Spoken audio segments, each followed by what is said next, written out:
చంద్రబాబు నిర్మించేది ఎవరి భవిష్యత్తు? ఈ 5 ఏళ్లలో ప్రజల భవిష్యత్తు ఏమైంది? లోకేష్ భవిష్యత్తు తప్ప బాబుకు ఇంకేమీ పట్టదా?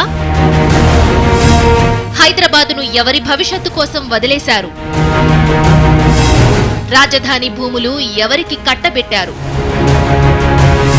భూములు లాక్కుని రైతుల భవిష్యత్తుకు సమాధి.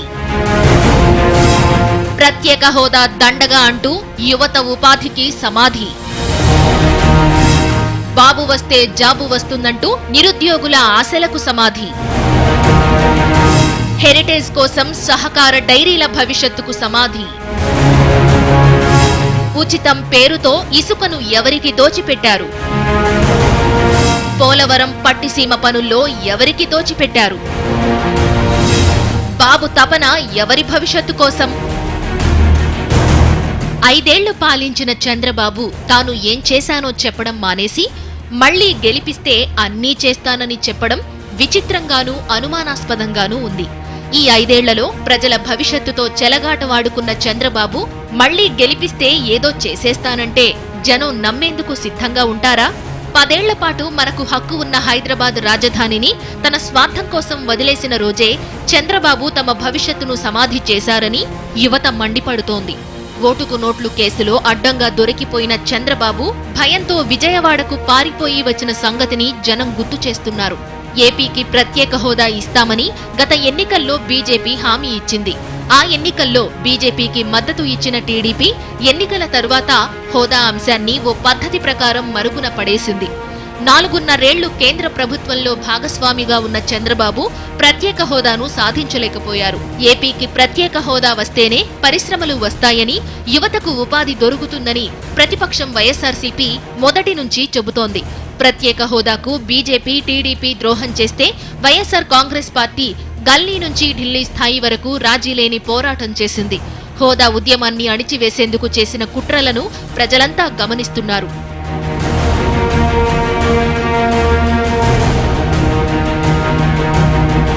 మనం ఒక స్పెషల్ స్టేటస్ ఇవ్వాలి.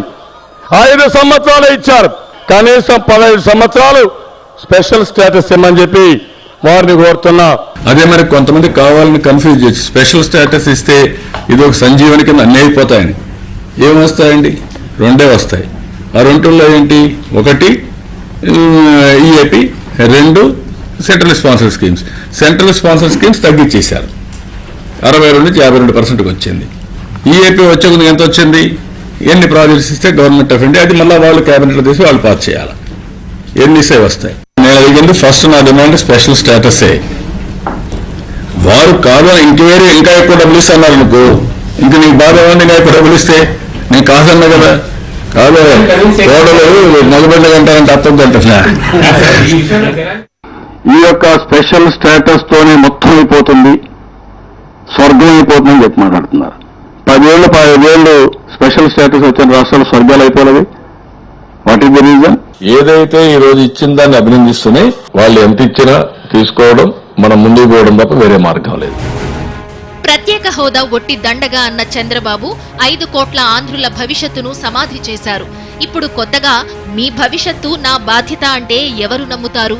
అంతర్జాతీయ స్థాయి రాజధాని నిర్మిస్తామంటూ 34,000 ఎకరాల భూమి లాక్కొన్న చంద్రబాబు రైతుల భవిష్యత్తును సమాధి చేశారు. రైతుల కూలీల బతుకులు రోడ్డుకీడ్చారు. రైతుల రుణాలు మాఫీ చేస్తానంటూ అప్పుల ఊబిలో నెట్టారు. అన్నదాతల ఆత్మహత్యలు పెరిగిపోయాయి. రైతుల భవిష్యత్తును సమాధి చేశారు. డ్వాక్రా మహిళల రుణాలు మాఫీ చేస్తానంటూ వడ్డీ కూడా మాఫీ చేయలేదు. అప్పులు రెట్టింపవడంతో డ్వాక్రా సంఘాలకు కోర్టు నోటీసులు కూడా పంపారు.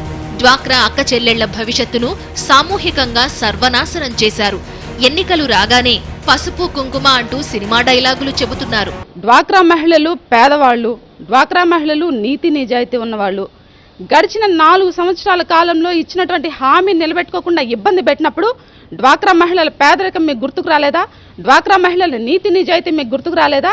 ఎన్నికల టైంలో మళ్ళా మోసం చేసి మహిళల్ని ఓటు బ్యాంక్ రాజకీయంగా వాడుకోవడానికి ఈరోజు డ్వాక్రా సంఘాలని మీ స్వార్థానికి వాడుకుంటామంటే మాత్రం ఈ రాష్ట్రంలో ఎవరు కూడా చూసేటువంటి పరిస్థితి లేదు, మిమ్మల్ని నమ్మేటువంటి పరిస్థితి లేదు. చంద్రబాబు నాయుడు గారు మహిళా రుణమాఫీ అని చెప్పారండి. డ్వాక్రా మహిళలందరికీ పెద్ద ఎత్తున మోసం చేశారు. అసలు రుణమాఫీ మీరు రూపాయి కట్టవలసిన అవసరం లేదు అన్నారు. దానితో మహిళా సంఘాలన్నీ పడుకున్నాయి. చక్కగా సక్రమంగా నడిచే సంఘాలు ప్రతి నెల అసలు వడ్డీ కలిపి బ్యాంకుకి సక్రమంగా వాయిదాల రూపంలో చెల్లించే సంఘాలన్నీ కూడా రుణమాఫీ అనుకొని కట్టడం మానేసి మొత్తం డీలా పడిపోయినాయి. మహానేత వైఎస్ఆర్ ప్రవేశపెట్టిన ఫీజు రియంబర్స్మెంట్ పథకాన్ని నమ్ముకుని లక్షలాది మంది నిరుపేదలు ఉన్నత చదువుల్లో చేరారు. ఈ 5 ఏళ్లలో ఫీజు రియంబర్స్మెంట్ ఇవ్వకుండా విద్యార్థుల భవిష్యత్ను సమాధి చేశారు. మీ అబ్బాయికి ఇచ్చే భరోసా అది, ప్రజలకు ఇచ్చే భరోసా కాదు. మీ అబ్బాయి కొంచెం చెప్పాలి, నీ భవిష్యత్తు నాది బాబు అని మీ అబ్బాయి చెప్పుకోండి, నమ్ముతాడు. ఎవరు కూడా ఆంధ్రప్రదేశ్లో కూడా ఎవరు కూడా నమ్మే పరిస్థితి లేదు. ఎందుకంటే ఉద్యోగాలు అన్నాడు, ప్రతి సంవత్సరం కూడా 1,47,000 ఉద్యోగాలు ఖాళీగా ఉన్నాయి, రిక్రూట్మెంట్ చేయలేదు. నేను వచ్చాక కూడా ఉద్యోగ మిత్ర అనే పథకాన్ని పెడతాను, అందరికీ ఉద్యోగాలు. ఎవరికి ఉద్యోగం ఇచ్చు? అందరూ ఇంటికో ఉద్యోగం. ఎవరికైనా ఉద్యోగం వచ్చిందా? బాబొత్తే జాబ్ అన్నావు, ఎవరికైనా వచ్చిందా? మీరు మొత్తం మీరు భవిష్యత్తు, అందరి భవిష్యత్తుని నాశనం చేశారు. మీరు ప్రత్యేక హోదా తాకట్టు పెట్టినప్పుడే ఈ యొక్క ఉద్యోగాలు రావనే విషయం అందరికీ తెలిసిపోయింది. ఇవాళ అందరూ చదువుకొని ఇవాళ 3 మంది నిరుద్యోగులుగా ఉంటున్నారు. మీరు మీ అబ్బాయికి జాబ్ ఇచ్చారేమో తప్ప ఎవరికీ జాబ్ రాలేదు మీ దగ్గర. ఆరోగ్యశ్రీ పేదోడి ప్రాణానికి కొండంత అండ ఇచ్చే పథకం. చంద్రబాబు పాలనలో ఆరోగ్యశ్రీ అనారోగ్యం పాలయింది. 108 అంబులెన్స్లు షెడ్లలో మూలుగుతున్నాయి. వీధి వీధికో బెల్ట్ షాపు పెట్టి మద్యం అమ్మకాలను పెంచుకున్నారు. తాగుబోతులను తయారు చేసి కుటుంబాల్లో చిచ్చు పెట్టారు. అన్ని వర్గాల ప్రజలను అన్ని రకాలుగా వారి జీవితాలను చిన్నాభిన్నం చేసిన చంద్రబాబు ఇప్పుడు మీ భవిష్యత్తు నా బాధ్యత అంటే ఎవరు నమ్ముతారంటున్నారు జనం.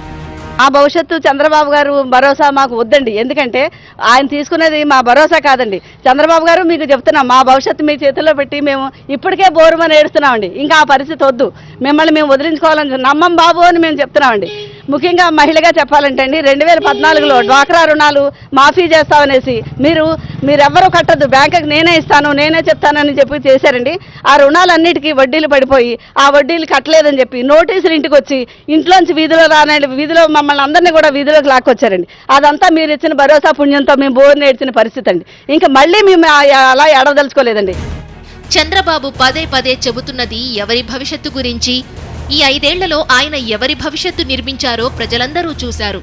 ఉచితం పేరుతో వేల కోట్ల ఇసుకని దోచిపెట్టి ఎవరి భవిష్యత్తు నిర్మించారో ప్రజలందరూ చూశారు. పట్టిసీమ పోలవరం కాంట్రాక్టుల పేరుతో వేల కోట్లు ఎవరికి దోచిపెట్టారో, ఎవరి భవిష్యత్తు నిర్మించారో ప్రజలందరూ చూశారు. హెరిటేజ్ కోసం సహకార డైరీలను దెబ్బతీసిన వైనాన్ని జనం చూశారు. కొడుకు లోకేష్ ను దొడ్డిదారిన ఎలా మంత్రిని చేశారో, లోకేష్ భవిష్యత్తు కోసం ఏమేమి చేశారో ప్రజలందరూ చూశారు. ఇవన్నీ చూసిన జనం మళ్లీ చంద్రబాబు చేతిలో పెడితే తమ భవిష్యత్తు ఏమవుతుందోనని ఆందోళన చెందుతున్నారు.